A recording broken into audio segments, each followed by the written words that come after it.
Hey guys, welcome back to Daily Duels. So, instead of doing the usual where I record and I talk at the same time, I decided to do another sit on the soapbox and talk about a discussion specifically video. We used to do it with light swords, but now since they're being taken off, I decided go ahead and do it just for Mermails. I was planning on doing it yesterday with Boojins, but I got so distracted with talking about my day and using the deck properly and dueling that I never really got a chance to talk about the topic that I totally wanted to talk about, of course, being this video right here, talking about the first episode of Yu-Gi-Oh! Arc 5. Yes, it is out in Japan. It is subbed. You guys can go ahead and Google search it. I'm not sure if anybody posted it up on YouTube. If they did, I will put a link in the description. But you guys can go ahead and check it out. So I'm going to just pretty much this video is just going to be me giving my opinion about the first episode and, maybe future episodes and stuff. So, of course, we know that Yu-Gi-Oh! Arc 5 is the 5th series of Yu-Gi-Oh! Following Yu-Gi-Oh! Zexal, which I did not watch. It was not my cup of tea. It came off a little bit too childish for me. And that's the thing that I'm, starting to get really disappointed in with these whole Yu-Gi-Oh! Characters is that, I get it. You're trying to do the whole Pokemon thing where you're trying to follow your demographic where, Ash Ketchum will never turn past age 10 because, they want to stay with the main demographic. But, the majority of Yu-Gi-Oh! Players who started Yu-Gi-Oh! They're adults now. And, we prefer a more mature character. I mean, I'm just speaking, I shouldn't speak entirely for all of us. You guys probably like, what, I like the childish characters. But me personally, I would like a more mature character. I mean, give me another Yusei. that's really what I'm waiting for, is another Yusei. Now, first, looking at Yuya Sakaki, he kind of looked. He looked okay, His hair wasn't as stupid as Yuma's, but it still had that, whoa, what kind of hair do you have? Like, what's wrong with your hair? As, the Pharaoh might say it, but, his hair kind of reminded me of a Mystic Tomato. To tell you the truth, the red with the kind of green kind of looks like a tomato. Anyway, surprisingly enough, this character is no older than Yuma, and he looks a little bit more older. He looks older. He looks more mature, but he's not. They're both 13, both in middle school. So once again, we got another character who we're gonna have for the next couple of years, at least till 2017, being this young character, and hopefully he'll get into some some life-threatening situations and world-ending situations that most Yu-Gi-Oh characters run into, and then they mature. For example, Jaden. Jaden, when he started off, it was all get your game on. Oh, I'm Jaden. I'm immature. I'm using my own heroes. But by the end of the anime, he was hard. He was hard. He was hardened by the game of Yu-Gi-Oh and the stuff that he went through. That he actually became, more mature, and he did age as the show progressed and matured. Yuma, from start to finish, he was always, immature. The whole, get your game on. But fill the flow, no. I forgot I really wasn't paying attention. I think it's maybe ladies and gentlemen or something. I forgot what the Arc 5 saying is. Probably have to look that up. I'm gonna go ahead and look it up right now, since I'm just sitting here at the computer giving this a speech. Saying, what's the saying?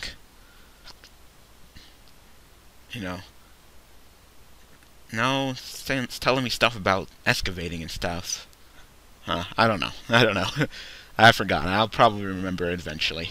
But now since I pretty much went through my spiel about, how I feel so far about how, the whole Yu-Gi-Oh! TV shows, I can just begin, reviewing episode 1 and, giving my opinion of it. So, first thing that I was definitely excited for and waiting for is the opening. Definitely the opening is what can catch an anime or, completely lose an anime for me.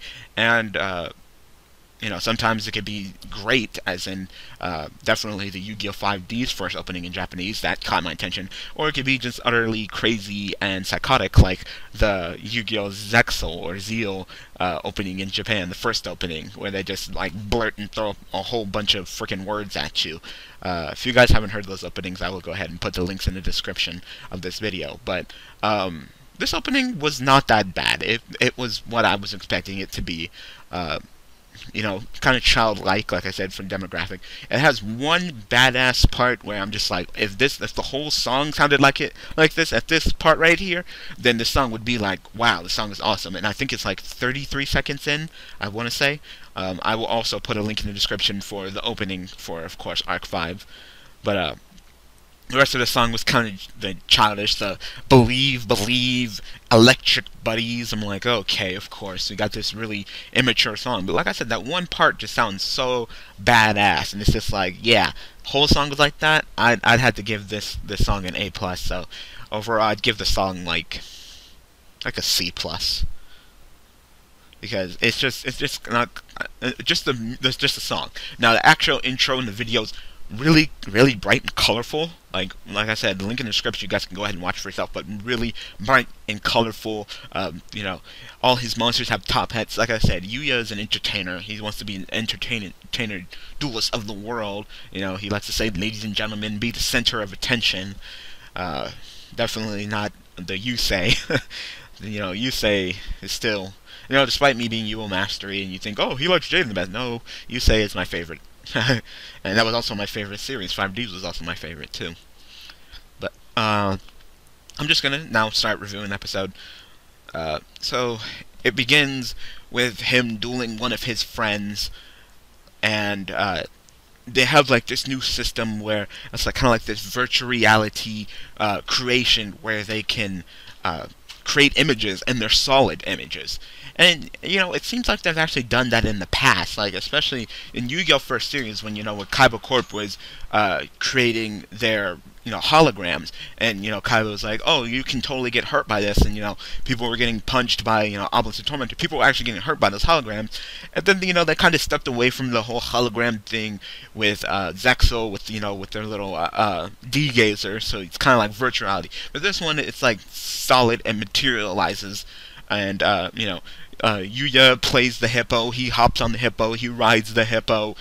That sounds wrong, but it's actually they're actual tangible things in this series. So Yuya, being the entertainer that he is, he plays like this some kind of hippo card, and the hippos are all dancing, and they're like Las Vegas showgirls, except they're hippos, and it's just like, okay, yeah, that's totally what I wanted to see. This is just not. So far, that it wasn't grasping my attention, and it was really losing me. And then the girl character breaks the machine, and the virtuality stops, and he lands on the ground, and instead of being embarrassed because he was putting on a show, he kind of acts like an idiot. And the whole thing with him is that instead of being sad, he likes to laugh it off. That's pretty much one of the sayings, is that when you're crying, just laugh it off. And I'm not really sure if that's the kind of message that I want to hear, especially from a Yu-Gi-Oh! Series. That seems like some kind of kiddie show. That sounds like something I would hear off of Barney or Teletubbies or something, not off of Yu-Gi-Oh! Anyway, after the opening, pretty much the premise of the first episode is that he has to... They're asking him if he wants to duel like this rival of his father, who apparently didn't show up for this duel, and it made him sad. And the name of his dad is Yugioh, and I was like, Yugioh, man, you could have used that for like another Yu-Gi-Oh! Character protagonist, Yugi, Yuki, Yusei, Yuma, Yuya, Yugioh. But now apparently they just decided to just throw it and give it to his dad, apparently. And I believe that Yuma's dad also had like a name that started with U as well.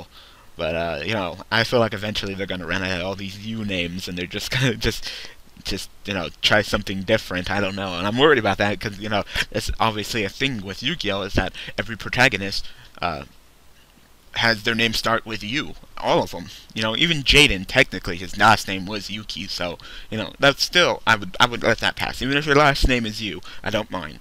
But you gotta keep that U, and I'm worried about if they're gonna run out of U names. And of course, U. Also, another requirement: it has to be 2 syllables. Yugi, Yuki, Yusei, Yuma, Yuya. So it has to be 2 syllables. And like I said, Yugioh would have been 2 syllables, so that could have been another character's name. But whatever. Anyway, he's supposed to duel against his dad's rival, and apparently, back in the past, I think it's like 3 years previous, his dad was supposed to duel the guy, and he didn't show up, and they were making fun of Yugioh for being the kid of the person who didn't show up, and he cried.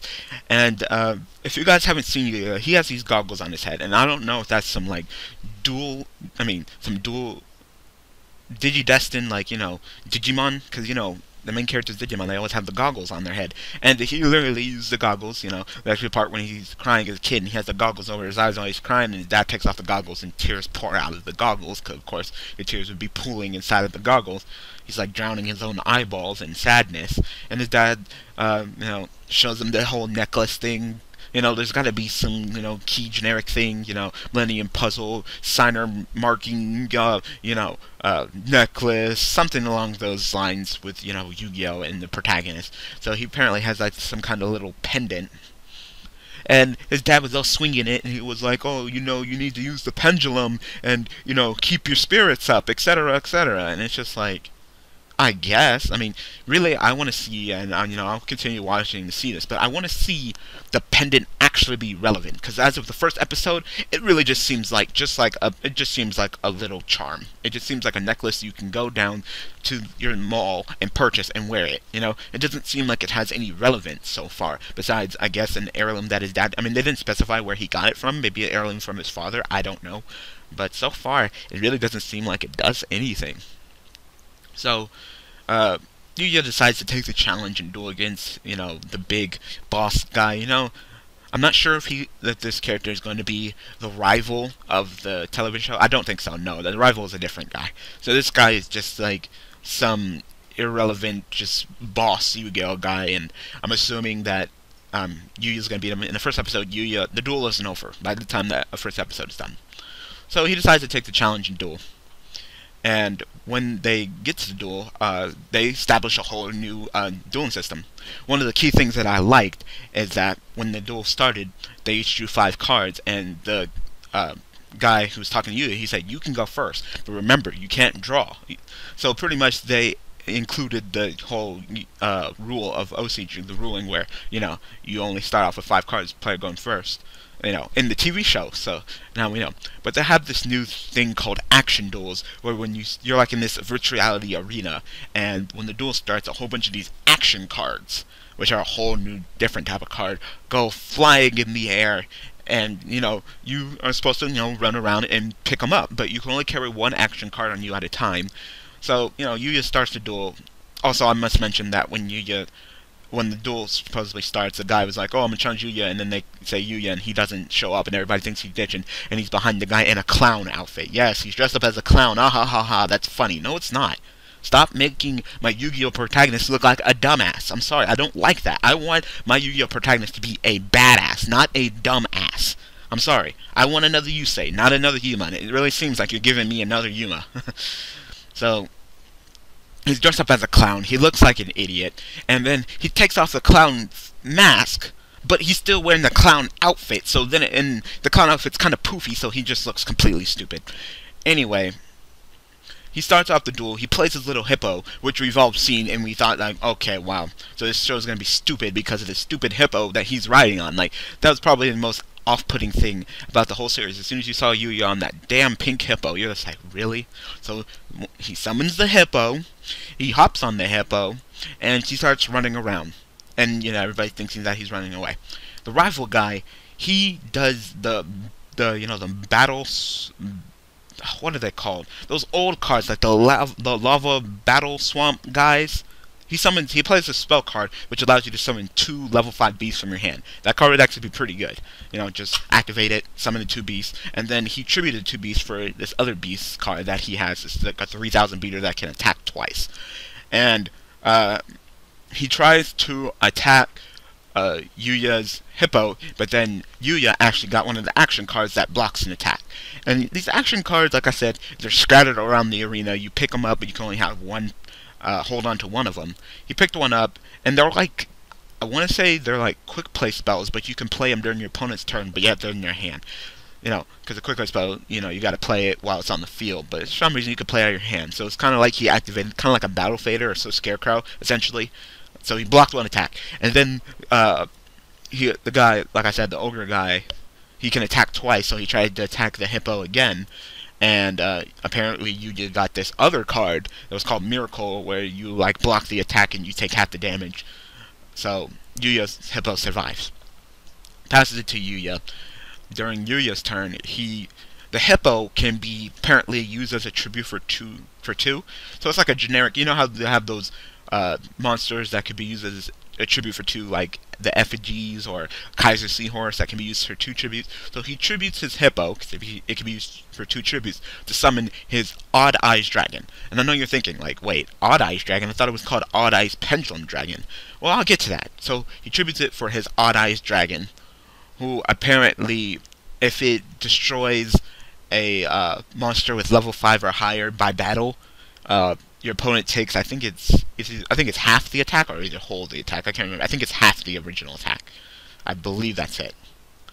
So he summons it. His Odd Eyes is 2,500 attack, but the monster that his opponent has is 3,000 attack. So he activates some kind of balloon card where he activated. Then he quickly ran around and grabbed three. Well, one at a time, because you can only have one in your hand. But he grabbed three the action cards and put them into his graveyard. And then the balloon pretty much says that every card that was sent to the graveyard, the monster loses 1,000 attack. So he lost 3,000 attack, he became 0. So, Yugioh tries to go for the OTK. Remember, in the Yu-Gi-Oh! TV shows, they only have 4,000 life points. So the 25 from the original attack, and then the Odd Eyes effect would activate, he would take half the monster's original attack, being 15, so that'd be exactly 4,000 game. So he tries to attack, but then the guy all of a sudden had one of the miracle cards that Yugioh used. I don't know where he got it, because he literally didn't run around or pick up any cards like Yugioh was doing. He literally just pulled it out of his butthole, and he's just like, haha, miracle, block your attack, and I only take half the damage that I would take from the battle, and his monster wouldn't be destroyed. And then also he activates this face down trap card, where I think his beast gains 2,000 attack. So Yugioh ends his turn, and then his monster gains its attack back from the balloon card wearing off, because it's only to end the turn, so his monster is not 5,000 attack. So the monster pretty much, he sends his monster to attack Yugioh, and I believe Yugioh blocks it. I think. No, he doesn't. Yugioh doesn't block it this time. He was riding on his dragon, and he tried to grab a card out of the tree, but he didn't make it in time. His dragon got destroyed. His Odd Eyes got destroyed, and due to the guy's trap card that increases his monster by 2,000, monster that be destroyed goes back to his hand instead. So he gets his Odd Eyes back to his hand. Of course, he takes the damage. Now, his monster can only attack twice if it destroyed a monster, kind of like how BLS attacks a monster, then it can attack again. So, except this guy, if he attacks a monster, he can attack another monster. He can't attack again, just directly. So Yugioh survives another turn. So he passes to Yugioh, and Yugioh is pretty much about to cry because he's a little punk bitch. Because you're totally supposed to cry while you're dueling. So I was getting kind of mad at that. He was about to cry, but then he remembered what his father was saying about how you shouldn't cry. You should, laugh it off. So pretty much in the good old Yu-Gi-Oh fashion lately, he cheats. He doesn't draw what he needs to. He has the two magicians and the Odd Eyes in his hand, and right now, at the time, they're just regular monsters. They're just regular effect monsters. But all of a sudden, I don't know, he just harnesses the power of Pendulum, I don't know, whatever the hell happens, and all of a sudden, literally in his hand, the two magicians and the Odd Eyes transform, and that's how Odd Eyes turns into Odd Eyes Pendulum Dragon, instead of just Odd Eyes Dragon. So, he creates he places pendulum monsters, and it makes sense now, because I was totally confused. I was always wondering, like, especially in, when we're dueling on Death Pro, why the big monster goes on the left and the small monster goes on the right. You would think you would read left to right, so it'd be 1 to 8, but when you put them in the zones, it's 8 to 1, and I was always wondering, like, why is it that? Because if you look at it from your opponent's point of view, it's 1 to 8. It's kind of like with Needle Wall, where if you count left to right, it'd be zones 1, 2, 3, 4, and 5. But it's really the opposite way because it's for your opponent. So you'd be counting right to left, 1, 2, 3, 4, 5. So it's essentially, that's why it's like that. So he plays his two magicians. Of course, he has no monster on the field because his only monster got destroyed and is now currently in his hand. So he can activate the 8 I'll be getting to that live video, me discussing Pendulum soon, but yeah, he plays the two Pendulum monsters, he creates the Pendulum, and all of a sudden you see his, like, necklace swinging in the Pendulum, then a little portal opens up, and then all the monsters from his hand, which at this point he only had 3, Odd-Eyes Pendulum Dragon being one of them, and then 2 other monsters are summoned from his hand. And then, instead of, seeing what happens, the episode literally just ends right there. So you pretty much got to come back in episode 2 and see, does he win? What happens? How does he get out of this situation? I don't know. No one knows. Alright? So, that's pretty much it. Then you had the outro. I really don't remember the outro. I kind of skipped it. It wasn't my cup of tea, so I didn't really listen to it. But definitely, it just seems like all the time they're having this swinging necklace. In the intro, swinging necklace, and the outro, swinging necklace, and swinging necklace, necklace, and I'm just like, what does it do besides being a necklace? So far, you're literally just swinging it around, like swinging it back and forth, and just being like, it's a pendulum. Like, you know what? How about Yugioh be an executive, and he has those little clickety-clackety balls? That's a pendulum. Like, what is this? So far, I'm not really impressed by the show. I'm not, like, gung-ho for it. Like I said, I'm gonna give it the benefit of the doubt. I mean, it is Yu-Gi-Oh! They are dueling at least, like, at least they dueled in the episode. Because if they would have gave me an episode and they didn't duel at all and it was just all talk, I would have been very upset. And I don't believe that they've ever done that. I mean, I think maybe 1 or 2 times there was just an episode of all talk, no duel. But as long as you give me a duel, I can watch it. So I'm gonna give it the benefit of the doubt. I am gonna watch episode 2. If you guys haven't watched it already, you guys can go ahead. Tell me what you guys think in the comment section. Like I said, it's really not my cup of tea. I wanted another Yusei, and at this point, from what I'm seeing, you're giving me another Yuma, so that's kind of disappointing, because, everybody didn't really like Yuma. They were disappointed in Yuma. He was too immature, he was too, totally not the character that we wanted. And then we saw this new character, Yugioh, and we're like, oh yeah, new character. He looks cool. Maybe he'll be cool. And now and then so far what I'm seeing, he's not. And like I said, we're gonna at least have this show be on until at least 2017 before, if they decide to do another Yu-Gi-Oh series, have another Yu-Gi-Oh series. So far, I'm not really impressed by the first episode. I will watch the second one, but so far, it's eh. I mean, I guess it's better than Yu-Gi-Oh! Zexal, because he doesn't have. It seems like so far he doesn't have like an Astro or anything holding his hand, because that's one thing I really didn't like about Yuma, is that all the time Astro was holding his damn hand, and the Pharaoh doesn't hold Yugi's hand like that. They work together, but all the time it's always just like, oh, Yuma, play this card, play this, and summon Utopia. Okay, let me do that, And it's just like, are you really dueling? Like, it might as well just took out Yuma completely and just made Astral Yuma, like, give him the name, and then just made him to be the main character. You really didn't need Yuma in the entire show, because he really didn't do anything, and until the end, really do anything by himself. It was always just Astral holding his hand. So far, it doesn't seem like Yugioh has any, like, character like that. To tell you the truth, besides being able to change his monsters to Pendulum monsters all of a sudden in the middle of the duel, he kind of just seems like just a generic, just bland, I wouldn't say bland, but, not really anything special to him character, kind of like what Jaden was, where, he didn't really have much specialty to him until, like, near the end. He wasn't, like, a Steiner, or he wasn't the Pharaoh, or he wasn't chosen by Astral, He's kind of just Yugioh so far. So maybe we'll figure out more about Yugioh in upcoming episodes. But like I said, I wanted to just give my impressions and kind of like a summary of the episode. Like I said, sorry for the spoilers. Like I said, you guys can go ahead and watch it. The link will be in the description if it's on YouTube. If not, just Google search it. Like, you'll find it. It'll pop up.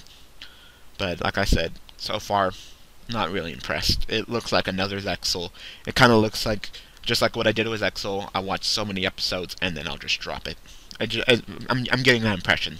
So I hope you guys enjoyed this episode of Daily Duels. Like I said, go ahead and watch all the intros. Give me your opinions on the intro. Watch the episode. Give me your opinions on the episode. And yeah. So thank you guys for watching this episode of Daily Duels. Thank you guys for all the support. And I will see you guys tomorrow with, ironically, Pendulum Thunder Family. Thanks for watching.